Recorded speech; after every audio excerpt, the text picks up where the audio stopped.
Hello friends, today we are going to learn poem number 5 of 11th standard, Nose versus Eyes by William Cowper.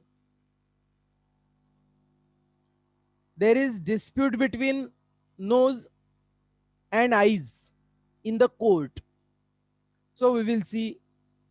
Before that, I want to request you, if you are new on my channel, then please subscribe my channel and share this video to others. Nose versus Eyes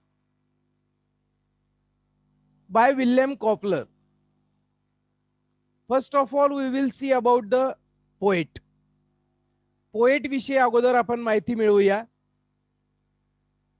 William Cowper was born in 1731 and died in 1800.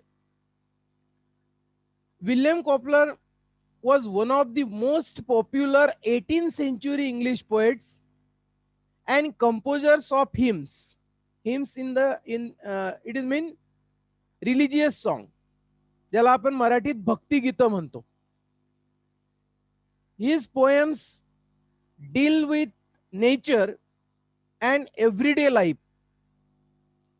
He is aptly described by Samuel T. Coleridge as the best modern poet of his times. आता यांनी भक्तिगीतं पण रचली आहेत आणि ते 18व्या शतकातले अगदी best most popular English poet म्हणून ओळखले जातात. त्यांचे जे काही पोएम्स आहेत त्या निसर्ग आणि जे काही दररोजच्या घडणाऱ्या घटना आहेत त्यांच्यावर अवलंबून असतात. Though he studied jurisprudence, it means न्याय शाखा, जरी त्यांनी न्यायालयीन बाबींचा अभ्यास केला असला तरी सुद्धा he was not much inclined to the legal profession. He wrote, happy is the one who knows just as much of the law to make himself as a little Mary now and then with the solemnity of the juridical proceedings. जरी त्यांनी न्यायव्यवस्थेचा अभ्यास केला असला, न्यायशास्त्राचा अभ्यास केला असला तरी सुद्धा मात्र फारसं त्यांना ते क्षेत्र आवडलेलं नव्हतं आणि म्हणून ते या क्षेत्राकडे वळलेत. आता याच्यामध्ये न्यायव्यवस्था प्रणाली जी आहे ती त्यांना फारशी आवडलेली नाही आणि न्यायालयीन कारवाई सुद्धा त्यांना पाहिजे त्या प्रमाणात आवडलेली नाही आणि म्हणून त्यांना वाटलं की इथं आपण चांगलं काम करू शकत नाही. So he started to write such kind of poems. Nose versus Eyes. This poem is a satire on the judiciary system. न्यायालयीन व्यवस्था जी काही आहे त्याच्यावर हे एक भाष्य केलेलं आहे. त्याच्यावर त्या ठिकाणी थोडंसं ज्याला आपण मॉक म्हणतो ते यांनी केलेलं आहे. It also mocks at the stone blind justice in a humorous manner emphasizing upon the lack of empathy and common sense. म्हणजे या ठिकाणी जिथं कॉमन सेन्स आणि सहानुभूतीवर काही वेळेस निर्णय दिले जातात त्याच्यावर त्यांनी इथं सटायर केलेलं आहे. अर्थात हे आपलं मत नाहीये, माझं मत नाहीये, हे पोएटचं मत आहे. This is the poem. Near about 8 stanzas are there and in each stanza 4 lines are there. Now we will see the poem. Poet wants to mock on legal system. Just I told you in the previous slide. Setting courtroom is there. An argument is between nose and eyes. Argument between nose and eyes. And they both claims, it means nose and eyes both claims to be owner of the spectacles. So there is dispute between nose and eyes. Now, see the characters who play the role in this courtroom. Judge, ear; lawyer, tongue; and nose and eyes, they are the dispute between these two. ज्यांना आपण म्हणजे त्या न्यायालयीन व्यवस्थेमध्ये जे आरोपी असतात किंवा ज्यांना त्यांची बाजू मांडण्याची संधी देण्यात येते, ते हे दोघं जण आहेत. आणि हा वाद जो आहे तो आपल्याला माहिती आहे की आईज आणि नोज यांच्यामधला आहे. कशावरून? स्पेक्टॅकल वरून, चष्मावरून, की हा चष्मा कोणाचा. मग इथं कानाने जजची भूमिका निभावलेली आहे, जिभेने लॉयरची भूमिका निभावलेली आहे आणि नोज आणि आईज हे त्या कटघऱ्यामध्ये उभे आहेत आपली बाजू मांडण्यासाठी.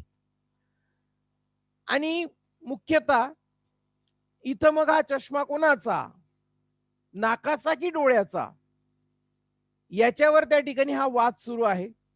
आणि शेवटी जज म्हणजे इयर काय आपलं मत सांगतात, काय जजमेंट देतात, ते आपण या पोएम मध्ये पाहणार आहोत. ओके, मला वाटतं या स्लाइड वरून तुम्हाला हे चित्र क्लिअर झालं असेल की नेमकं कोण कशाची भूमिका निभावणार आहे. And in this poem there is a dispute between nose and eyes. It is about spectacles. Nose and eyes claims that the spectacles belong to it. So the things belong to one whose possession it is. म्हणजे या चष्म्यावर कुणाची मालकी आहे हे इथं आपल्याला कोर्टामध्ये हा वाद आहे. आणि लॉयर त्यांची बाजू कशी मांडतात म्हणजे जीभ, ते आपण आता पुढील स्टांजांमध्ये पाहणार आहोत. Now first stanza. Between nose and eyes a strange contest arose. The spectacles set them unhappily wrong. The point is in dispute. Dispute, it means clash. Was as all the world know, to which the said spectacle ought to belong. आता याच्यामध्ये तुमचं लक्षात आलं असेल की आपल्याला इथं काय सांगितलेलं आहे. There was an unusual contest in the courtroom began between the nose and the eyes. The cause was spectacles, and the main question was whom the spectacles truly belong to. आता इथं कोर्टरूम मध्ये जज बसलेले आहेत, म्हणजे कान, year, knows आणि eyes यांच्यामधला हा वाद कशावरून, की हा जो काही स्पेक्टॅकल दिसतोय तुम्हाला, हा स्पेक्टॅकल नेमका कुणाच्या मालकीचा, याच्यावरून हा वाद आहे. Okay, now only this is given in the first stanza. Now second stanza. So tongue was a lawyer and argued the cause with great deal of skill and wig. Wig, it means artificial hair which judge or जे जज घालतात वरती त्यांची cap असते, ते म्हणजे तो एक अधिकार असतो, त्याला विग म्हणतात. फुल of learning while chief baron, it means powerful person. Ear sat to balance the laws. So famed for his talent in nicely discerning. Discerning, it means good judgment, showing good judgment. As a lawyer, as a lawyer, the tongue argued the case with the professional skill. Tongue gave learned reference of law and show its depth of knowledge. As a judge, ear sat in the court to settle the question of law, and who was known for his good judgment. आता याच्यामध्ये आपण पहिल्या याच्यात पाहिलं की दोघांमधला वाद न्यायालयात आलेला आहे. इथं जज म्हणून इयर बसलेले आहेत, म्हणजे कान. लॉयर म्हणून जीभ आहे, टंग. आणि हे जे काही जज आहेत, इयर, हे गुड जजमेंटसाठी ओळखले जातात. Throughout the world we can say, not only in our country but throughout the world. कारण त्यांचं टॅलेंट, त्यांची हुशारी, त्यांच्याकडे असलेलं ज्ञान याच्या जोरावर योग्य तो निर्णय देत असतात. Okay, now next stanza. In behalf of the nose it will quickly appear and your lordship, he said, will undoubtedly find that the nose has had spectacles always in wear, which amounts to possession time out of mind. The lawyer, it means tongue, began his argument in favor of nose, addressing his judge by stating that the nose always has spectacles to wear, so legally the spectacles belong to him. Him, it means nose. आता इथं काय सांगितलंय की टंग नाकाच्या बाजूने ही केस लढतायत आणि त्यांना असं सांगतायत की नाक नेहमी, nose has had spectacles always in wear, नाक नेहमी हा स्पेक्टॅकल्स घालतो.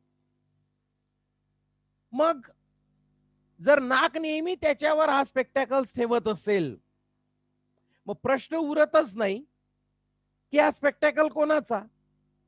हा स्पेक्टॅकल निश्चितच त्याची पोझिशन, त्याची मालकी ही नाकाचीच असणार, अशी बाजू हे जे काही लॉयर आहेत टंग, हे जज समोर मांडत आहेत.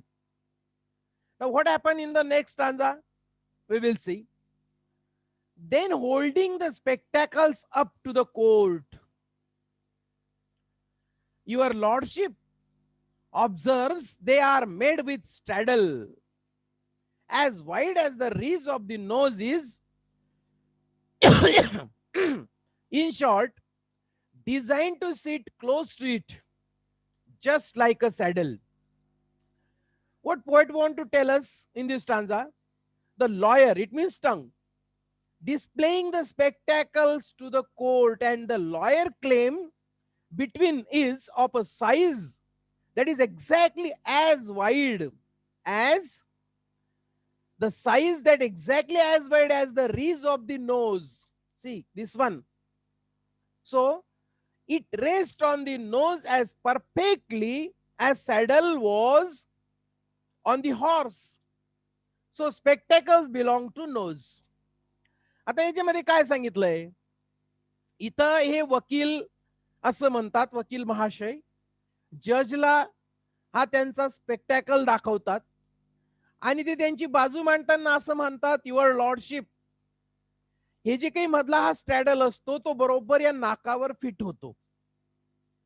आणि म्हणून जसा हा घोड्यावर बघा हा स्ट्रॅडल असतो आणि इथं कोणी बसल्यानंतर त्याचे पाय दोघं इथं, म्हणजे तो व्यवस्थित बसण्यासाठी, फिट्ट बसण्यासाठी या स्ट्रॅडलचा वापर होतो.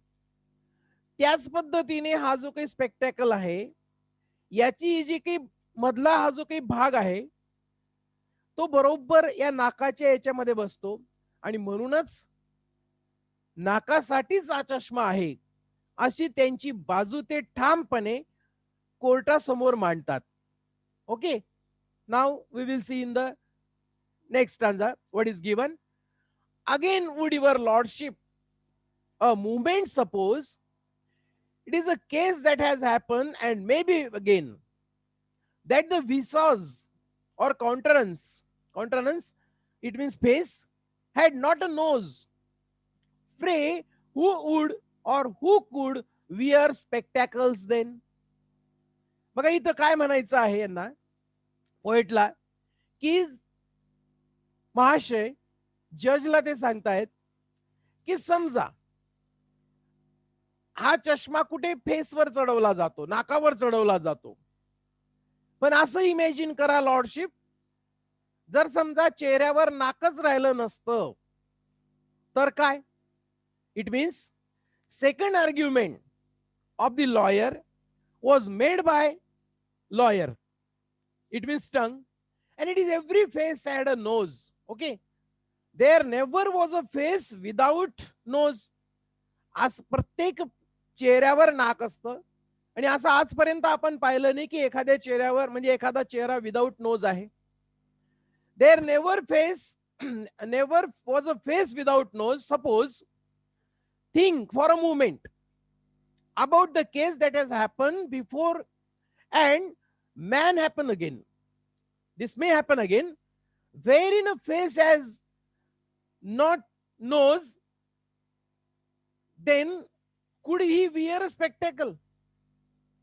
जर समजा असं एखादं फेस राहिलं असतं, इथं आता याला चष्मा घालता येईल, पण असं एखादं फेस आहे तर हा चष्मा कुठे लागेल असा मोठा प्रश्न न्यायालयासमोर त्यांनी उपस्थित केला. So that's why spectacle belongs to nose.